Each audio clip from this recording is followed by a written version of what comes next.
యాక్సర్ helmet. So logo brand ఇక్కడ ఉంది. So మనది ఓపెన్ చేస్తే ఇది మన హెల్మెట్ ఇలా ఉంటుంది. నేను ఆల్రెడీ నా దగ్గర ఇంటర్కామ్ ఉంది కాబట్టి దీనికి ఇలా ఫిట్ చేసుకోవచ్చు. సో ఇది మన హెల్మెట్ ఇలా ఉంటుంది. స్టిక్కర్స్ నచ్చినాయి కాబట్టి నేను ఆర్డర్ పెట్టుకొని నా హెల్మెట్కి ఇలా పే చేసేసాను హెల్మెట్కి. సో ఆల్ క్యారెక్టర్స్ ఇది హెల్మెట్.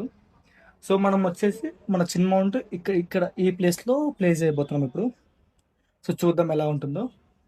యాక్సర్ హెల్మెట్స్ అన్ని సో ఈ ఫ్రేమింగ్ ఇలా ఉంటుంది. వాటి కోసం అని చెప్పేసి ఇది ఇలా డిజైన్ చేశారు. ఇలా పెట్టేయచ్చు. సో ఇలాగ ముందుగా మనం ఈ సర్ఫేస్ని క్లీన్ చేసుకోవాలి. వెట్ పైప్ యూజ్ చేద్దాం. ఫస్ట్ యూజ్ చేసేది ఏంటంటే వెట్ పైప్ యూజ్ చేయాలి. సో వెట్ పైప్ వచ్చేసి నెంబర్ 1 ఇలా ఉంది. నార్మల్ వైప్ లెక్కన ఉంది. హెల్మెట్ సర్ఫేస్ని క్లీన్ చేసుకోవాలి. సో దీని తర్వాత డ్రై వైప్ తీసుకుంటున్నాను. ఇది డ్రై వైప్ లైక్ ప్రాపర్గా అయితే మీరు క్లీన్ చేయండి, ఎందుకంటే ఇది చాలా స్ట్రాంగ్ అతకాలి కాబట్టి కింద డస్ట్ పార్టికల్స్ ఉండకూడదు. ఈ మౌంట్ పెట్టబోతున్నాం. ఫస్ట్ ఈ స్టిక్కర్ తీయాలి. 1 hour later. టైంకి నాకు గోల్డ్ కూడా లేవు ఇక్కడ. గోల్డ్ ఉంటే తొందర అయిపోయేది, బట్ మన గోల్డ్ లేవు. గోల్డ్ కట్ చేసాం కాబట్టి ఇది నాతో ఆడుకుంటుంది. 2 hours later. తారా బాబు. 5 hours later.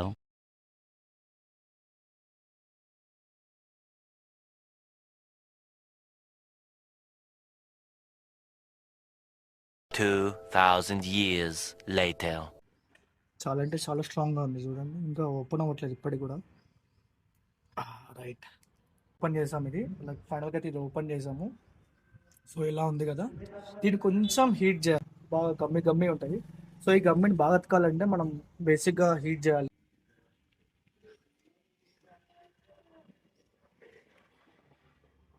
సో లైట్గా అయితే హీట్ చేయండి ఇది. దీన్ని హీట్ చేసి మెల్ట్ చేసేటట్టు. సో ఇప్పుడు మనం మన హెల్మెట్ కరెక్ట్గా ఫిక్స్ చేయబోతున్నాం. ఇందులో అయితే రికమెండేషన్ ఏంటంటే లైక్ ఇది స్టిక్ చేసిన తర్వాత అరౌండ్ ఒక 24 hours తర్వాత దీన్ని యూజ్ చేయమని చెప్పి మెన్షన్ చేసి ఉంది లైక్ పేజ్లో అయితే. సో మనమైతే స్టిక్ చేసేస్తాం. ఇది చూడండి గట్టిగా ఇలా అయితే ఉంది. మనకి లైక్ గట్టిగా అతికిచ్చేస్తాం మనం. ఇలా ఉంది.